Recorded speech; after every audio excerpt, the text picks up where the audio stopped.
the rate of dissolution. Dissolution is defined as the process through which a solute dissolves in a solvent. So dissolution jechuun adeemsa soliyuutiin solvantii keessatti bulbulamuutiin solushina kan nuti jechuudha. Produce a solution. Bulbulaa keessatti bulbulamuudhaan solushina qopheessuu jechuudha. Solvantii yeroo baay'ee maali? Wateridha. How fast does a solute dissolve in a given solvent? Solutiin solvantii keessa bulbulamuudhaaf akkamitti akka saffisu jechuudha. Isa kana jechuun solute plus solvent maal kanna solution kanna jechuudha. Yeroo kana akkamitti akka saffisu inni kun maal dipendi ta'a? Haala soliyuutii fi haala solvantii jechuudha. Kana jechuun boondii solvantii jidduu jirtuu fi soliyuutii jidduu jirtu. Okay, isa kana jechuun amma solute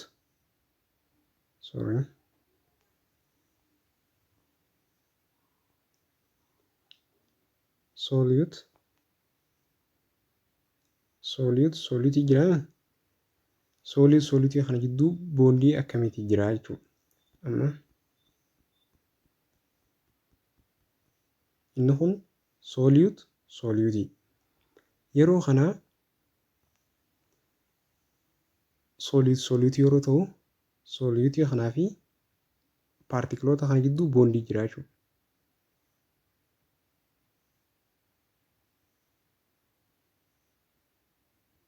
Haala boondoota kana gidduu jiru jechuudha. Boondiin kun cabuu eenyuun? Solvantiidhaan. Solvantiilleen akkasumatti akka jira. Yeroon fi boondiin isaanii kun cabu paartikiloonni solvantii as keessa maal ta'anii karaa gabaabatti faffaca'anii boondiin isa kanaa dafee cabuudha. Eenyuudhaan? Solvantiidhaan. Isa kanaan saffisa isaan lamaan kanaatiin ta'uu danda'a jechuudha. Eeganii fi boondiin san cabe booda boondiin soliyuutii cabe booda solvantiin keessa deemaa jechuudha. San booda solute plus solvant ta'a. Solute plus solvantiin waliin maal ta'e makamee jira jechuudha. Yeroo kana maal jennaan? Solution. Solutioniitu uumamaa jechuudha yeroo kana.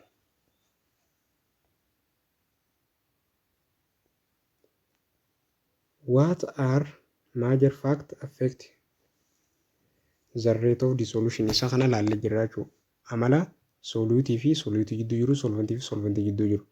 The rate of dissolution is speed with which a solvent dissolve in solvent to form solution. Rate of dissolution jechuun saffisa soliyuutiin solvantii keessatti bulbulamee solution aannu. Saffisa inni isaan ittiin wal keessatti maaltu danda'anii makamuu danda'anii jechuudha. Saffisa soliyuutiin solvantii keessatti makamuu danda'u. These largely depend upon two factors. Factorii lama irratti hundaa'a. Inni tokko interparticle force between solute, solvent. Discuss so far. Inni kana jechuun paartikiloota jidduu akkuma maree fulaalletti soliyuutii jidduu yoo dafee cabee maal ta'a? Ni saffisaa jechuudha. Yoon fi dafee hin cabne suuta deemaa jechuudha. Laser extend on condition such as surface area of solid solute in the temperature and the pressure gas. Isa kana jechuun surface area dha. Amma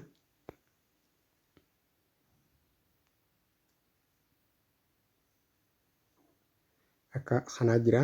Isa kana keessa amoolee keenya.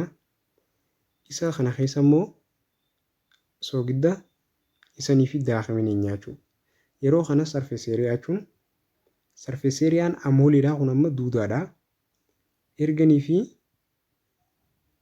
akkanatti cufaa ta'ee bishaan keessa ni nyaachuu. Bishaan keessa yeroo ni bishaan xarafa isaa kana ni hirkata. Eega xarafa isaa kan harkatee suutatti beeyisaa deemaa jechuudha. Maal ta'a inni kun ni tura. Isa kana keessa immoo yeroo inni bishaan isa kana keessa deemee isa kanaas kophatti maal godhaa asiinis ni beeyisaa. Kanaas akkasuma beeyisaa paartikiloota kana kopha beeyisaa saffisni kun maal ta'a inni saffisaa jechuudha. Sarfis eeriyaan isaadhaa akkanatti adda ba'uu qaba jechuudha. Sarfis eeriyaan isaa akkatti adda ba'uu qaba. When solvent solute interaction are stronger than those between solvent solute particle, the dissolution process become faster. Solvent solutiin interaction yeroonii fi solute gidduu jiru boondi jabeenya cimina solvent partikiloota isaanii gidduu jiru irra yoonii fi cimee maaltu uumamaa saffisaanii solutionii uumamaa jechuudha. Isa kana jechuun solvent solute jechuun solutionii argamuun yeroonii fi amma solutiin boondii isaan kana gidduu jiru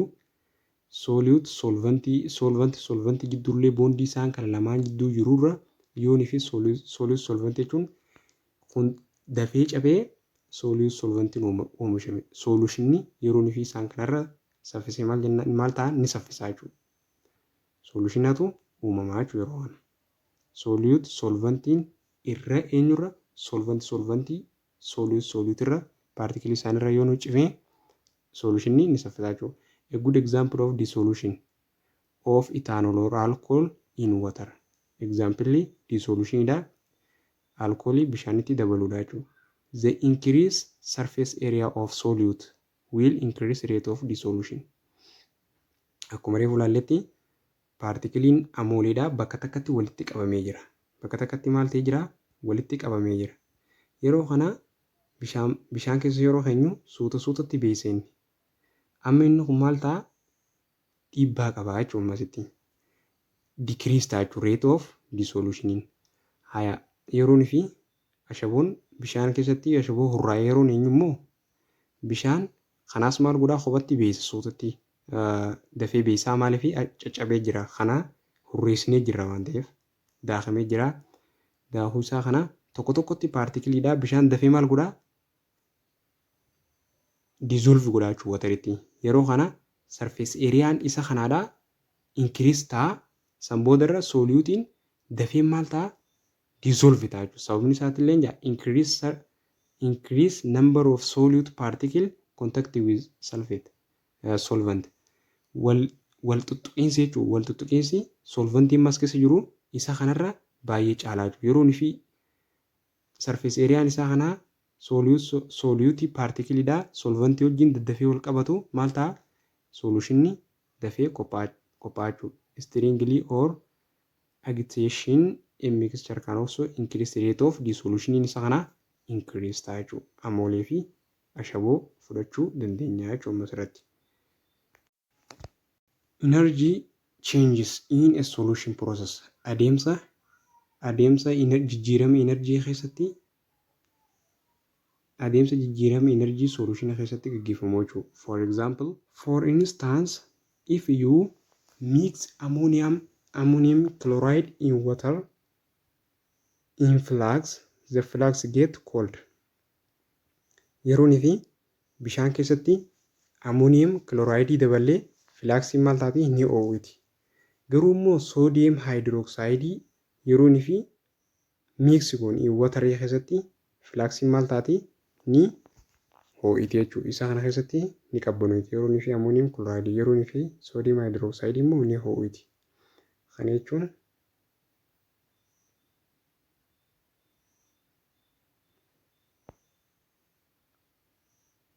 flaksii lamaa jira. Isa kana keessa bishaan neenyaa kanaattis bishaan neenyaa sanboodii isa kana keessatti ammonium chloride neenyaa isa kana immoo keessatti immoo sodium hydroxide neenyaa.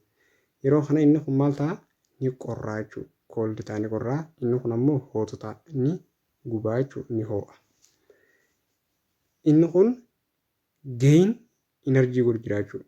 Gain energy godhu jira endothermic inni kun lose energy godhu jira exothermic jechuudha.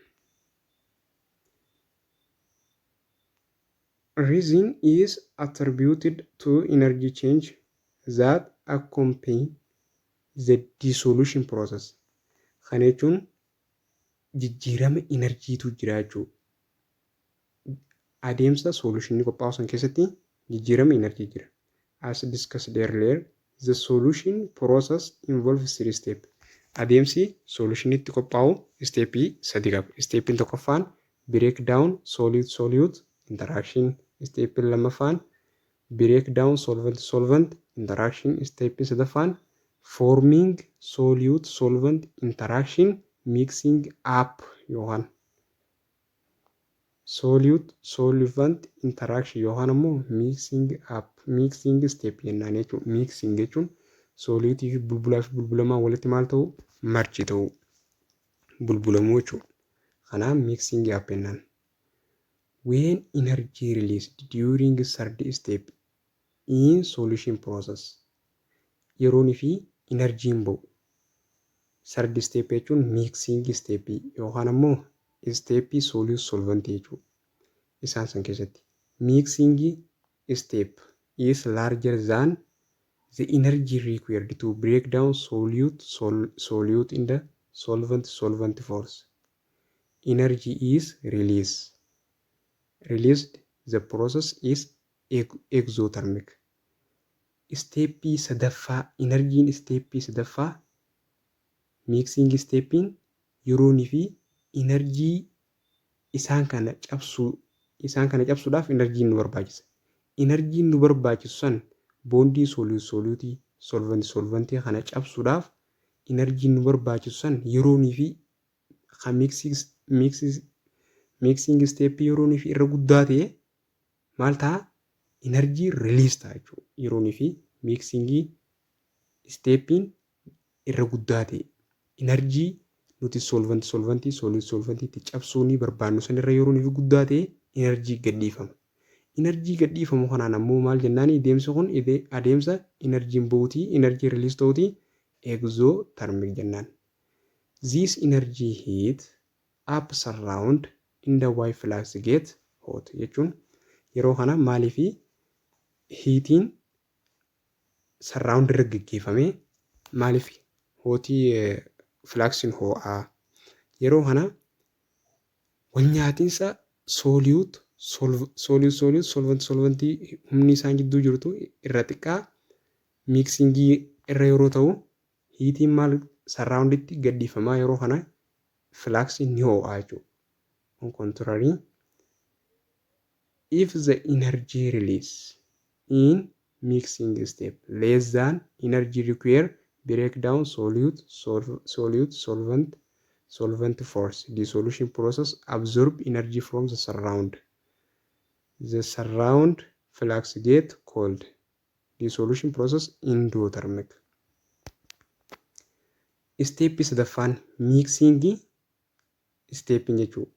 Enerjiin isarraa gadhiifamu yeroonii fi enerjii nuti ittiin soluutii solventii cabsuu qabna jenne isaan san cabsuu enerjii nu barbaachisurra mixing steepin jechuudha. Solventii steepin isaaniidha yeroonii fi irra xiqqaa ta'u. Amma maal ta'a enerjiin absorbii ta'a jechuudha. Enerjiin absorbii surround irraa ta'e jechuun maali? Cold ta'e jechuudha. Cold ta'e jechuun endothermic. Amma maal jennee yeroonii fi kanii fi ammonium chloride flaxii ammonium chloride yeroo akka xuyinu maal goonaa enerjii geenurraa gooti jechuudha. Enerjii geenurraa hiitii geenurraa gooti inni kun maali? Endothermic jechuudha. Geenurraa gooti. Inni immoo sodium hydroxide nu guba. Kana jechuun surrounditti gama harka keenyatti hiitii maal godhu jira? Release godhu jira jechuudha. Wanni nu gubeef tanaaf jechuudha. Enerjii gama alaa baasu jira. Kun ammoo enerjii gama keessaa fudhatu waan jiruufi maal godhee nu qabbanaa jechuudha. Nutti qorree waan. The energy involved in mixing step is called solvation energy dha jechuudha.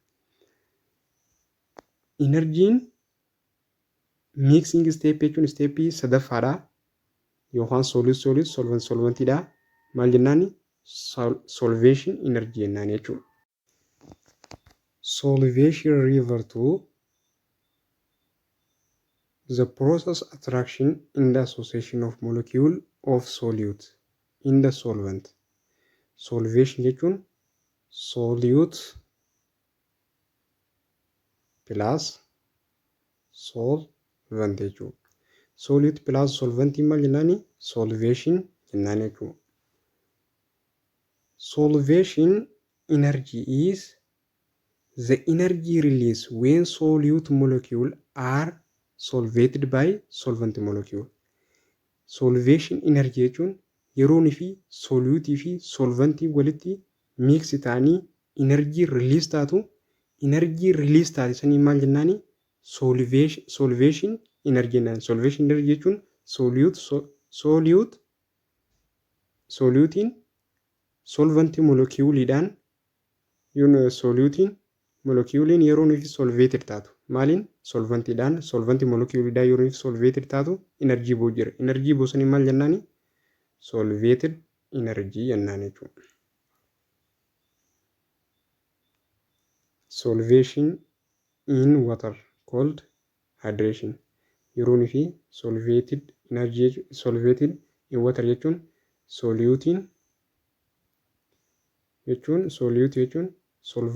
solute jechuun bulbulamaan yeroonii fi bishaan keessatti ta'e jechuudha.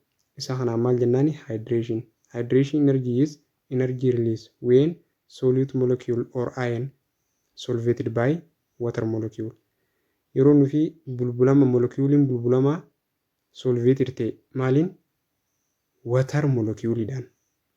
Yeroonii fi water molecuuliidhaan solvated ta'u jechuun bulbulamee inni san energy release godha. Energy release ta'u san maali? Hydration energy dha jechuudha. Hydration energy jechuun watarii fi soluutii gidduu energy ba'u jechuudha. Release energy isaan kan gidduu ta'u hydration energy jennaan.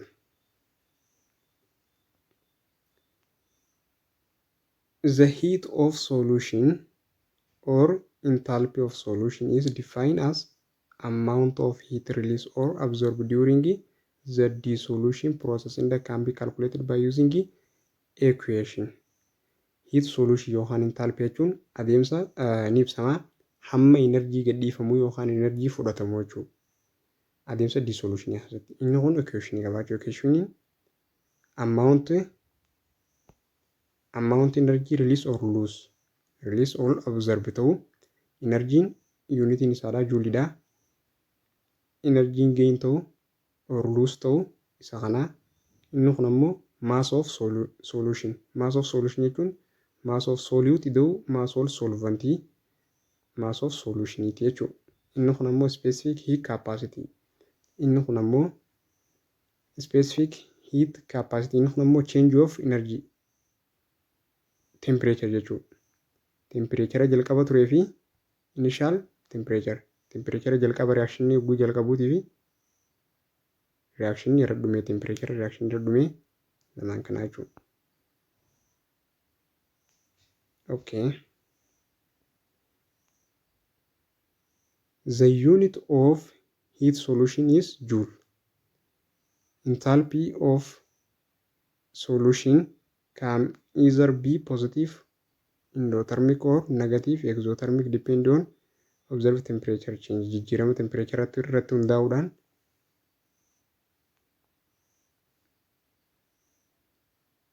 inni kun enthalpy positive ta'uu danda'a.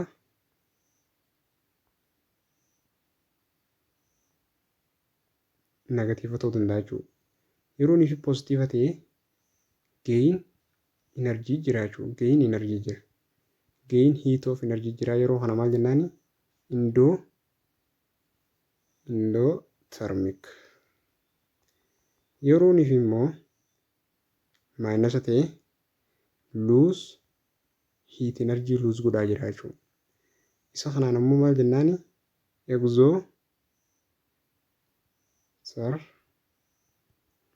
Exothermic jennaani jechuudha. jijjiirama tempereechara irratti hundaa'uudhaan. Molar heat of solution. Change H solution of substance is the heat observed or released when 1 mole of substance is dissolved in water at constant pressure. Bishaan kana keessatti yeroonii fi solute jechuudha. Solute 1 mole of solute. 1 mole of solute yeroonii fi bishaan kana keessatti bulbuluun maaltu jira? Molar solution jechuun hiitii observed yookaan released ta'u jira jechuudha. Yeroonii fi 1 mole of solute bishaan keessatti dissolve goonu energy bu'u yookaan fudhatamu jira jechuudha. Enthalpy change solution. Inni kun immoo energy gain ta'u or lose ta'u jechuudha. Change inni kun energy sana jechuudha. Energy immoo enthalpy change dha. Enthalpy change kilo joule yookaan inni number of mole immoo molar dhaan ta'a jechuudha. Enthalpy change expressed kilojoule per mole jechuun kilojoule over mole dha jechuudha. Akkanatti dhufe jechuudha kun.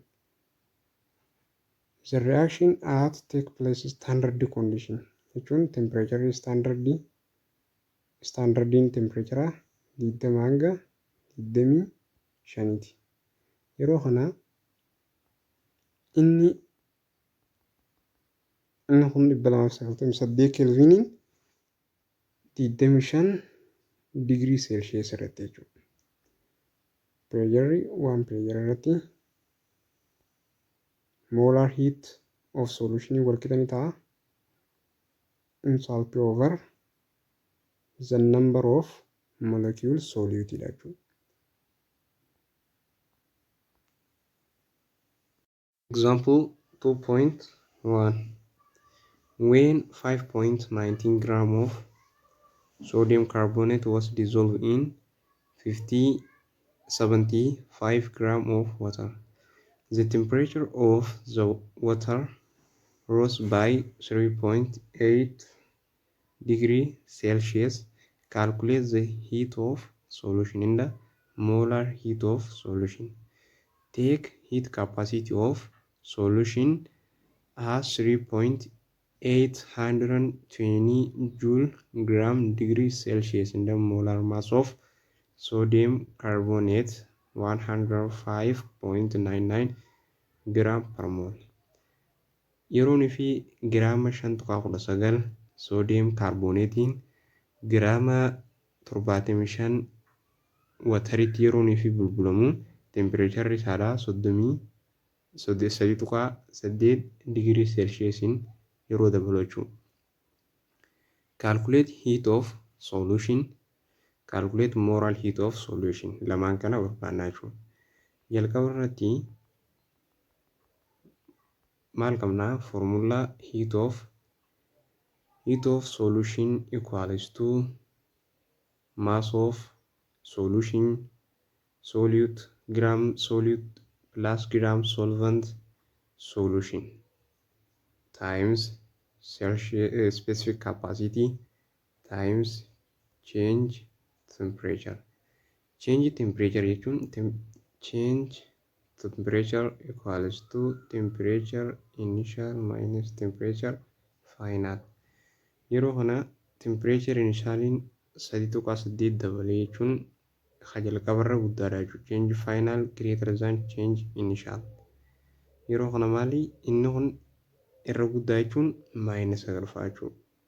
Final irra guddaa jechuun maali? Maayinasi jedhataa jechuudha. Change temperaturein minus 3.8 degree Celsius ta'a jechuudha.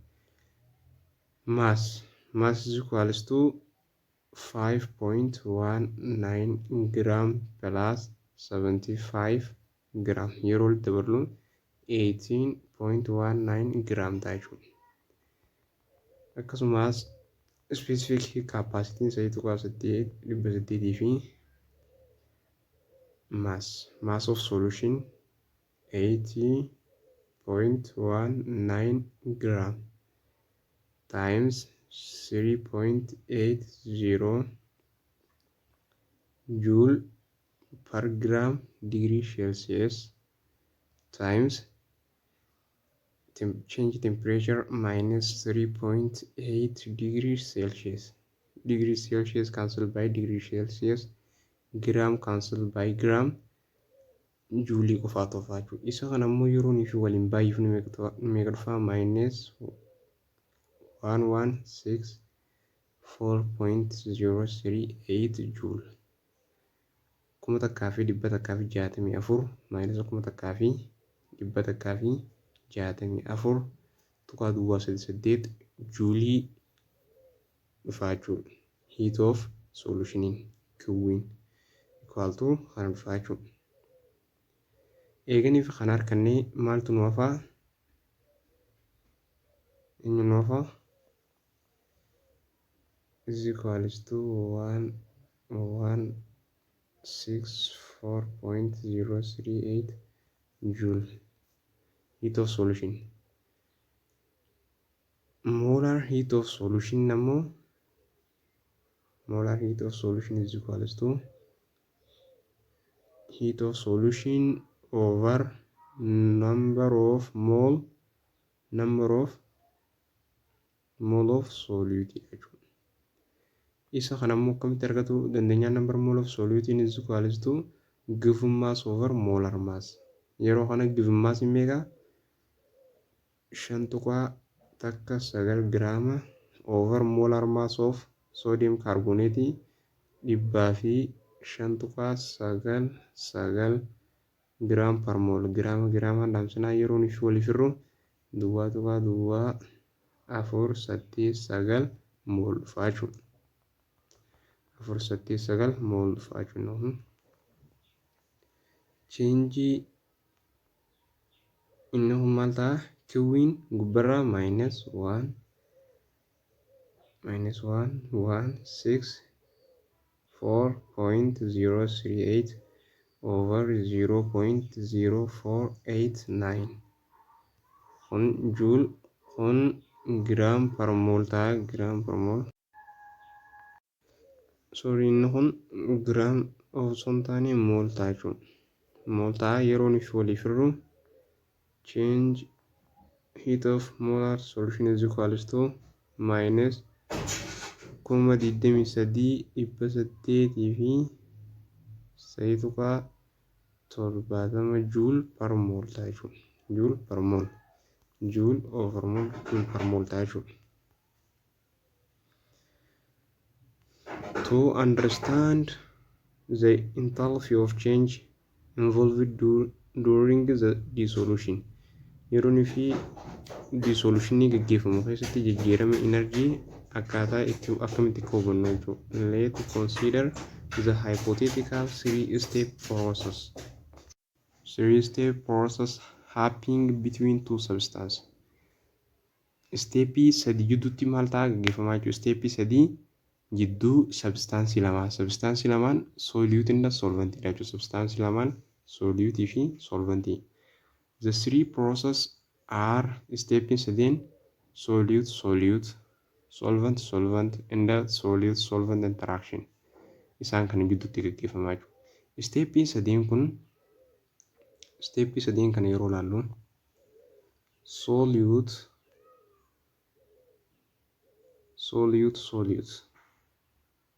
yeroo solute maaltu jira? Solute kana breaking godhuudhaaf maaltu nu barbaachisaa? Energy irratti daballaa jechuudha. Yeroo nuyi energy irratti daballee energy maal godhaa? Gain godha. Bondii isaa kana cabsuudhaaf energy nu barbaachisu jira jechuudha. Energy kana irratti apply goonaa irratti gaggeessinaa san booda bondiin as gidduu jiru break down ta'a jechuudha. Inni maal fudhatee? Gain energy eenyu? Endothermic. Gain energy endothermic. Inni yeroo kana gain yeroo godhu greater than 0. Change of soluting greater than 0. Greater than 0 jechuun 0 irra guddaa jechuun maali? Negatiiva keessa hin jiru, positiiva keessa jira jechuudha. Inni positiiva keessa jiru maali? termikiidha jechuudha. Endootermikiidha jechuun inni poozitiiva keessa jiru. Akkasumas solvent plus solvent. Inni kunis paartikiloota isaa kana break down godhuudhaaf energy nu barbaachisaa. Energy san irratti gisee gain goonuu energy ni fudhata. Energy fudhateeti asidduu maal godhaa adda baafna jechuudha. Yeroo nuti adda baafnu inni kunis maal godhaa gain energy. Gain energy yeroo godhu maali change of solvent greater than 0. Greater than 0 kunis akkasumatti 0 olii plus dha jechuudha. Inni kunis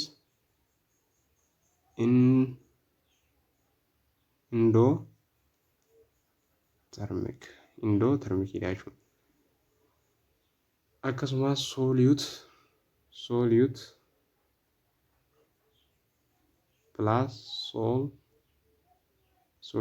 solvent. Solute plus solvent ammoo isaan lamaan steepii lamaan dura breaking bondii isa kana keessatti immoo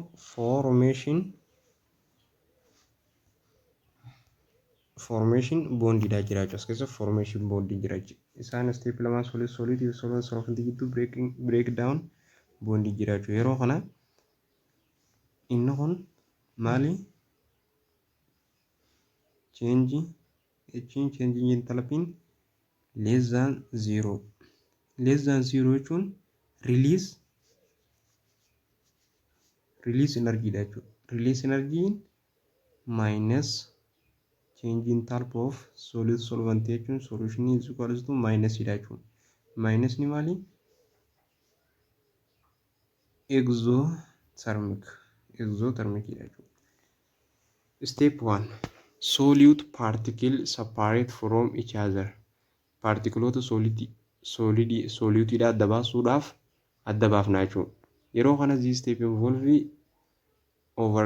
overcoming intermolecular attraction so endothermicidha jechuudha. Energy gain godha waan ta'eef. Akkasumatti solute particle adda baasuudhaaf energy irra daballee maal goona particle isaa adda baafna. Inni kun change enthalpy of solute greater than 0 jechuun positive keessa jira jechuudha. Inni kun endothermicidha. Step 2 solvent particles separate from each other. Partikiloota solventidha garagara adda baafna jechuudha. Akkasumatti this step involve overcoming attraction so endothermic. Inni kunis akkasumas endothermic. Maal goona solvent particle adda baasuuf heat irra daballa jechuudha. Energy irra daballa sanbooda partikiloonni isaa adda ba'a. Inni kunis greater than 0 plus dha endothermicidha jechuudha. Solute solvent particle mix. Isaan kana waliin maal goona mix goona jechuudha. Merge goona. In the form solution. Solute plus solventiin amma solute solvent isaan kana break down goona maal energy irra daballee. Yeroo kana solute solventii akka ta'e daba. Sanbooda solutiin solventii wajjin maali solution uumamaa jechuudha. Yeroo kana isaan kun kana jidduu bondii uumamaa kanaaf kana jidduutti bondii uumamaa maal jennaani forming bondii dha jechuudha. Yeroo kana inni kun forming solution dha jechuudha. Forming solution uumamaa bondii illee jidduun uumamaa ammoo energy release godha exothermic energy release godha jechuudha. Inni kun ammoo change enthalpy of mixed less than 0 jechuun minus keessa jira jechuudha. Minus keessa jira. Solute particle separate fi solvent particle separate walitti dhufee solution uumee heat release godha. Sanbooda heat release godha jechuun exothermic. We combine the three individual enthalpy change to find enthalpy solution. Step 3 walitti involve godhuudhaan enthalpy solutionii uumna jechuudha. Enthalpy solution total enthalpy solution change occur when solute solvent form solution. Solute if solvent yeroo nuti solution uume jechuudha. Enthalpy change of solution equals to enthalpy change of solvent plus enthalpy change of solute solvent plus mix enthalpy change of mix jechuudha. Isaan kun sadeen walitti dhufanii total enthalpy change of solution uuman jechuudha. Enthalpy change of solution plus is equals to enthalpy change of solute plus enthalpy change of solvent plus enthalpy change of mix. Kana jechuudha. Endothermic and exothermic dissolution process. Adeemsa dissolution keessatti endothermic fi exothermic akkam akka ta'e waliin ilaallu. Depending on the relative magnitude of enthalpy change of solute, enthalpy change of solvent and enthalpy change of mix, the change of solution can be zero, negative, exothermic, positive, endothermic. Amma kana jechuun enthalpy change of solution isa kana. Yeroo kana enthalpy change of solute ida'u enthalpy change of solvent walitti ida'amee enthalpy change of solute plus enthalpy change of solvent walitti ida'amee greater than enthalpy change of mix irra yoonii fi guddaa ta'e maali positive dha jechuudha.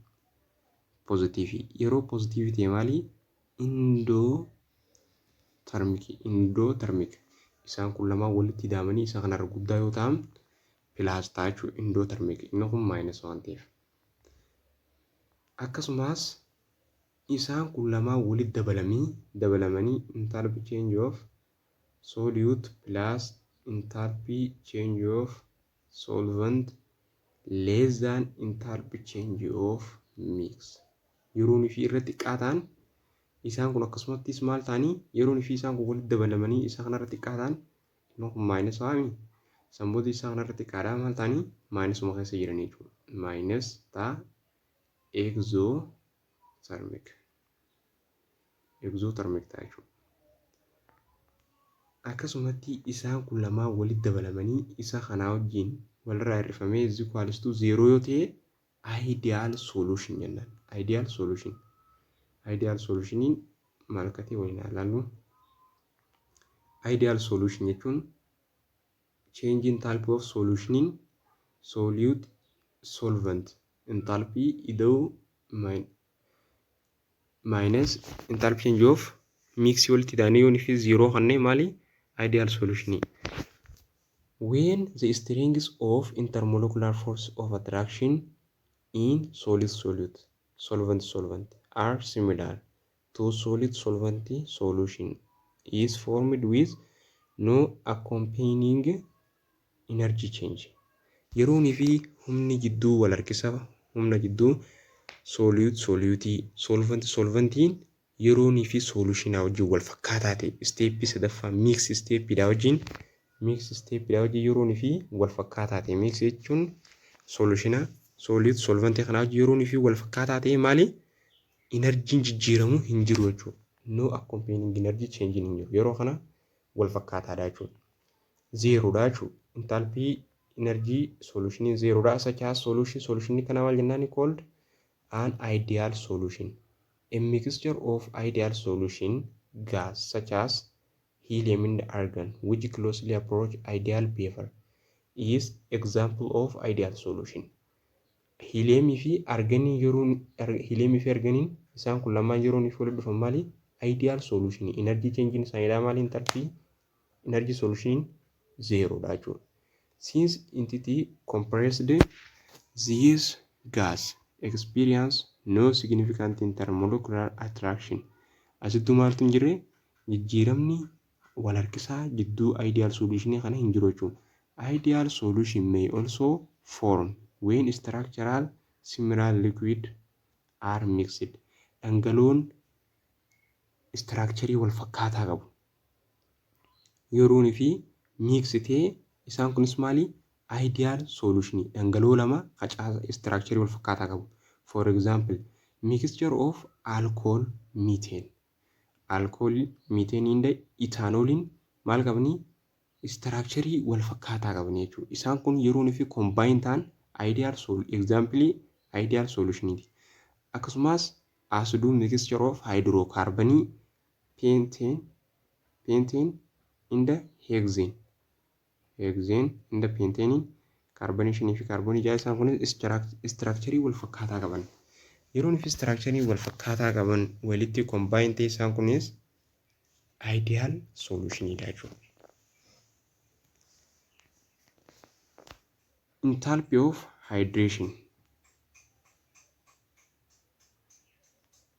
Enthalpy of hydration ionic solid in water. Enthalpy change of solution is equals to enthalpy change of solute plus enthalpy change of solvent plus enthalpy change of mix. Isaan kun wal qixani ta'a enthalpy change of lattice plus enthalpy change of hydration energy wajjin wal qixaaji. Kana jechuun akkamitti dhufuu danda'e? Enthalpy change of hydration is equals to enthalpy change of solvent plus enthalpy change of mix. Isaan kun lama walitti maali? Enthalpy change of hydration dha jechuudha. Enthalpy change of hydration isaan kun lama yeroon fi walitti combine ta'an. Hydration energy jechuun ammoo maal inni? Solute yeroon fi maal ta'e? Solute plus watering yeroon fi walitti dabalame solute bishaan hin ta'e energy gidduu baatu maal inni? Hydration energy dha jechuudha. Akkasitti kun bakka bu'aa jechuudha. H solutiin wal qixani ta'a H lattice plus H hydration. Amma hydration harkanne jechuudha. Eenyu barbaanna? Lattice barbaanna. Lattice jechuun ammoo solute plus solute. Solute plus solute. Solute plus solutiin solute jidduu energy jidduu jiru kana cabsuudhaaf maaltu nu barbaachisaa? Lattice energy nu barbaachisa. Example sodium hydroxide solid dha jechuudha. Plus and minus. Bondi isaan jidduu kana cabsuudhaaf lattice energy jidduu jirutu nu barbaachisa. Kanumaafuu solutiin lattice energy dha jechuudha. Yeroo kana change H of solution equals to ka solute dha maal jenne?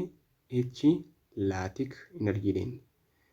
Plus ka isaan lama kana walitti dhufan ammoo hydration enthalpy hydration energy. Akkanatti inni kun dhufuu danda'a jechuudha. Where change enthalpy of lattice energy. Lattice energy is the energy required to break up of ion apart from crystal lattice. Ion crystal lattice cabsuudhaaf energy nu barbaachisu maal jedhama? Lattice energy. Lattice energy jedhama jechuudha. Change enthalpy of solvation energy. Solvation energy is energy released or absorbed when solute particles are completely surrounded by solvent molecule.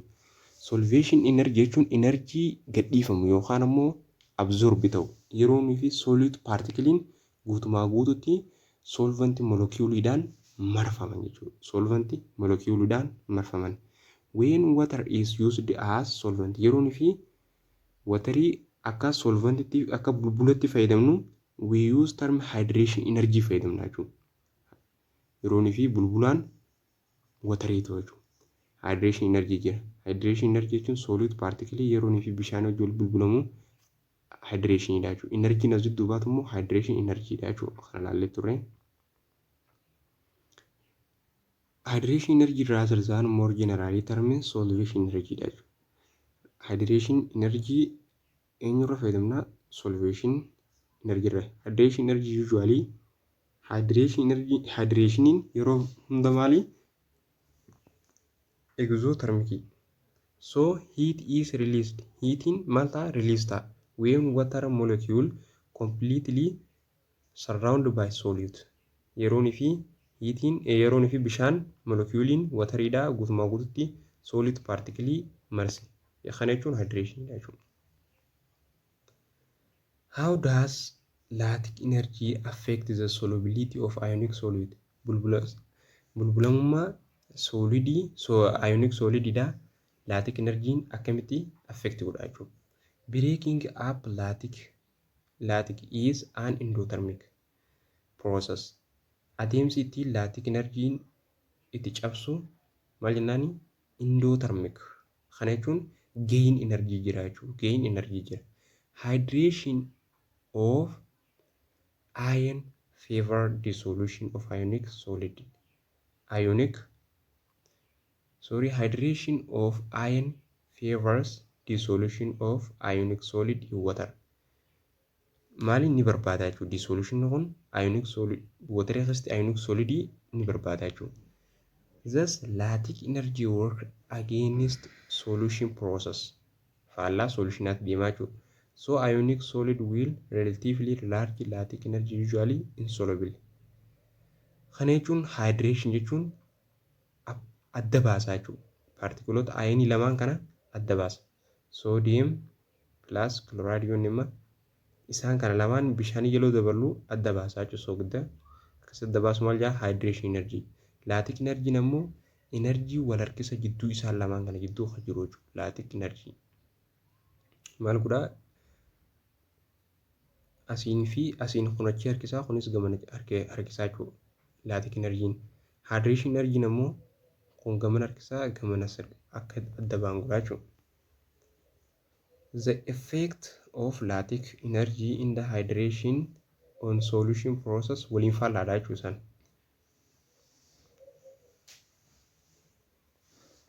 Laatic energy depend on charge on ion and also distance between the center of neighboring positive and negative ion. Laatic energy maalirratti dipendidha? Chargii sodium chloride plus minus chargii kanarratti dipendidha ni ta'a. Akkasumas distaansii jidduu ayinii lamaan jidduu jiru. Ayinii kanaa fi ayinii kana jidduu distaansii jiru irratti maal ta'a? Dipendidha jechuudha. Distaansii isaan kana lamaan jidduu jiru irratti dipendidha jechuudha. Eenyu? Laatic energy. As magnitude of charge ion increase, laatic energy also increase. Hammi chargii ayiniidhaa yeroo inni fi dabalu laatic energynis maal ta'a? Ni dabala. For this reason you can accept substance with single charge ion to be more comparatively soluble in the thus with multiple charge ion to be less soluble in water. Bishaan keessatti single chargiin maal ta'a? Soluble ta'a. Chargiin baay'een ammoo maali? Hedduu soluble hin ta'u jechuudha. Bishaan keessatti less soluble dha jechuudha. Hamma muraasaatu bulbulamaa jechuudha. Laatic energy'n inversely proportional to interparticle. Lattice energy is inversely proportional to inner particle distance between the center of two ions. Laatic energy'n faallaa chaarjii lama fageenyi distaansii jidduu chaarjii lamaa jidduu jiru jechuudha. Chaarjii lamaa jirama. Chaarjii lamaa kana lamaan fageenyi isaan kana lamaan jidduu jiru maali? Waliin faallaadha jechuudha. Yeroo inni fageenyi isaanii kun walitti dhiyaate laatic energy maal ta'a? Ni dabala. Yeroo inni fi distaansiin isaan jidduu jiraatu fagaate ni qannasa jechuudha. Fakkeenyaaf akkasumatti CCM chloride has less laatic energy than sodium hydroxide. Amma kana jechuun CCM chargiin isaadha. Sheeliin isaadha. Atomic numberiin isaa guddaa waan ta'eef sheeliin isaa maali? Baay'ee ta'a jechuudha. CCMidha. Akkanatti baay'ee ta'a. San booda kilooriiniin as jira jechuudha. Yeroo kana maal ta'a? Chaarjiin kun lamaan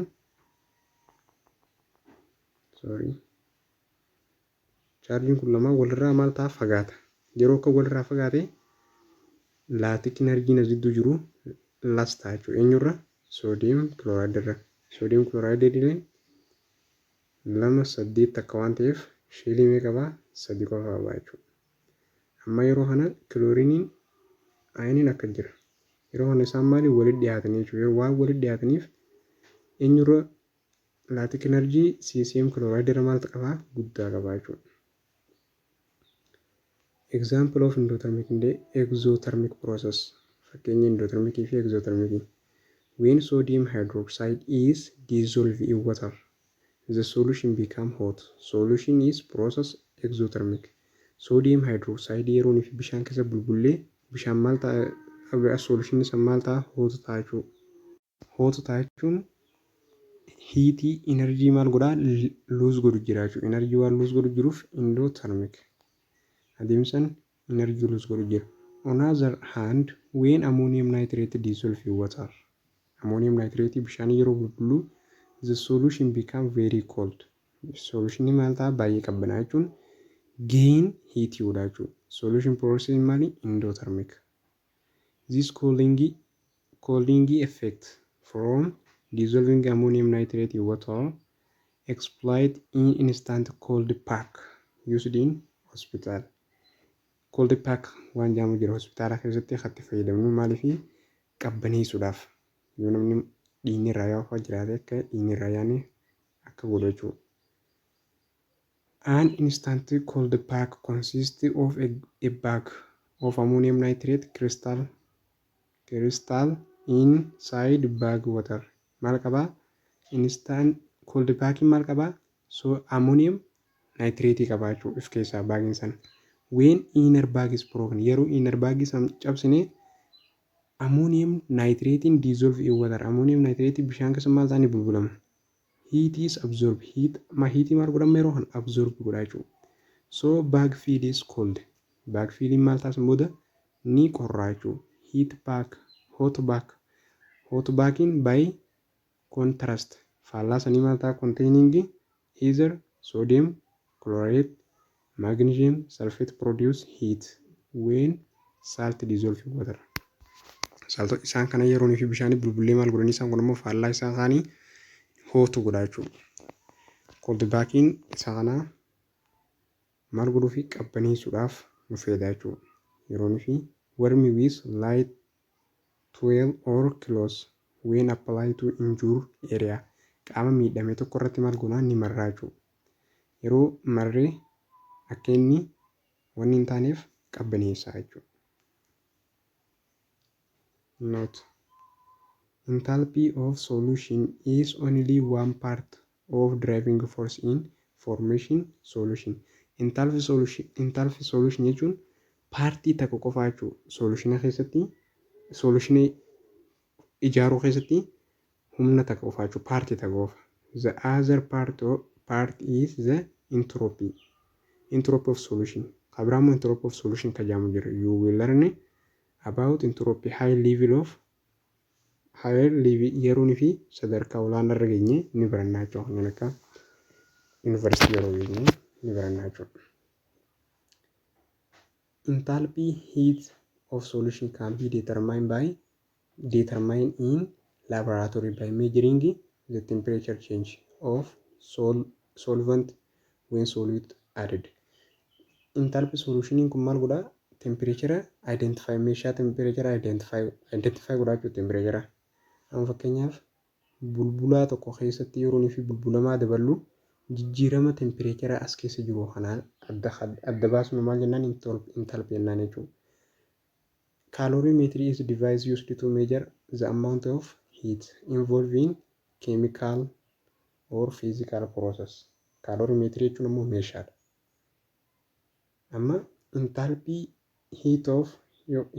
yookaan immoo heat solution jechuun adda baasuu dandeenyu laaboraatoorii keessatti temperature measure goone jechuudha. Yeroo fi bulbulamaa bulbula dabaluu jechuun solventitti yeroo fi solute dabaluu jechuudha. Calorimetry immoo meeshaadha jechuudha. Meeshaa amount heatii saffaru physical ta'ee chemicals saffaruu danda'u jechuudha. Exercise 2.4. Which one of the following pair of ion greater enthalpy of hydration? isaan armaan gadii kana keessaa peeriidhaan kataan kana kamtutu enthalpy hydration olaanaa qaba. Akkuma dura ilaalletti soodiyeemiin maal qabaa? Soodiyem ayoniin 281 jechuun sheelii 3 qaba jechuudha. Sheelii 3 isaa hanganuma dhaabbataa.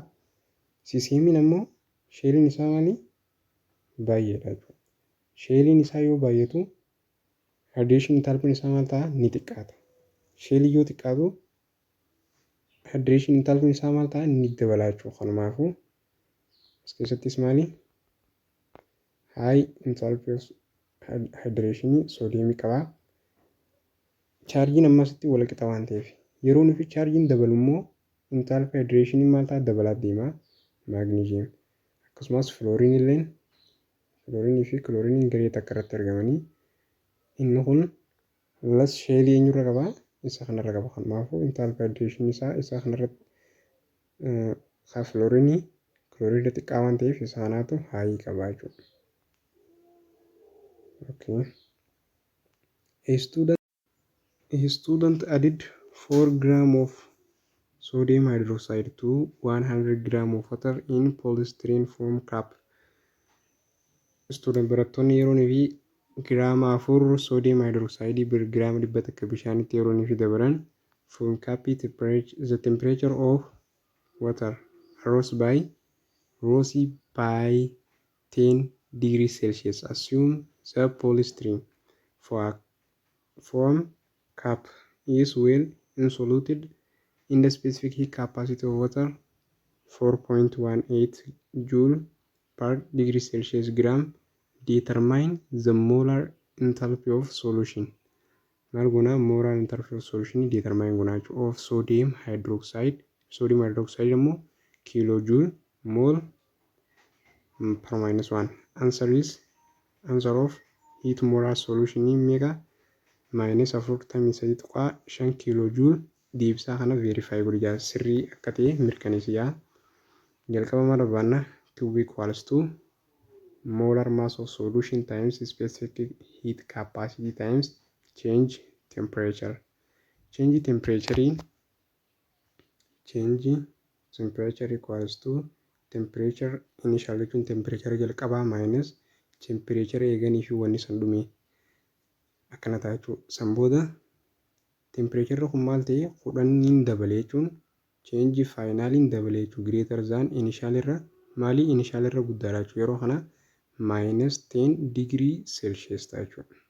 Minus 10 degree Celsius.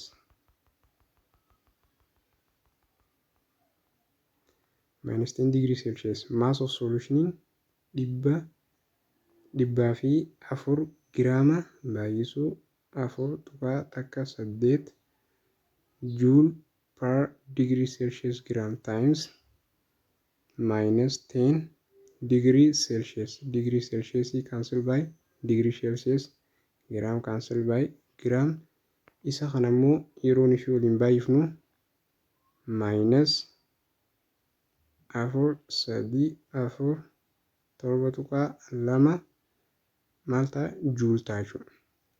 Isa kanammoo maaliin kaayyaa? Kiiloojuuliin kaayyaa. Kiiloojuuliin kaa'uudhaaf hiruu kumaa yeroo goonu kiiloojuulii jechuun hiruu 1000 takka goonaa.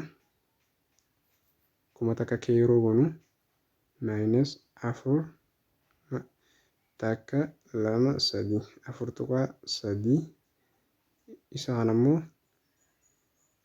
5 deebisnaa irra guddaa waan ta'eef 5 kiiloo juul. Inni kun heat of solution is equals to minus 4.3 5 kiiloo juul. Nuti immoo maal barbaannaa? Determine molar enthalpy of solution. Isa kana barbaannaa. Kana jechuun change H equals to Q over number of mole of solute. Number of mole of solute is equals to given mass over molar mass equals to 4 gram. over molar mass of sodium hydroxide 23 sodium ni ta'u 16 oxygen ni ta'u takka hydrogen meeqa ta'a 40 ta'a jechuudha. Gram per mol. Giraamaan dhaamsinaa yeroo inni waliif hir'u duwwaa tuqaa takka mool ta'a jechuudha. Duwwaa tuqaa takka mooliif irraa jechuudha.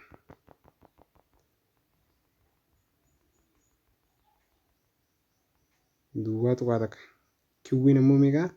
Heat of solution 4.35 kiiloo juul over duwwaa tuqaa takka mool. Yeroo inni waliif hir'u meeqa ta'a? Maayinus 4.3.5 kiiloo juul per mool. Yoonii fi per mool jennee haa hubanne immoo kan goonaa kiiloo juul mool maayinus 1 jenneeti keenyaa jechuudha. Karaa lachuttuu yuunitiin rakkoon qabu jechuudha. Akkanatti dalanya. Question number 3. The molar heat of solution of sodium hydroxide is minus 445.1 kilojoule per mole in a certain experiment. 5 grams of sodium hydroxide completely dissolved in 1 liter of water. At temperature of water answer fine. Assume no heat is lost. Heating bow hin jiru. Calculate final temperature barbaannaa jechuun asirratti yeroonii fi molar heat of solution keenya nuu kenname jechuudha. Akkatti nuu kenname eksperimentii keessatti isaan kun lamaan giraamni 5 sodium hydroxidein liitira takka watiree keessatti yeroonii fi bulbulamu jechuudha. Amma kana final temperature barbaannaa jechuudha. Kana jechuun change H equals to Q over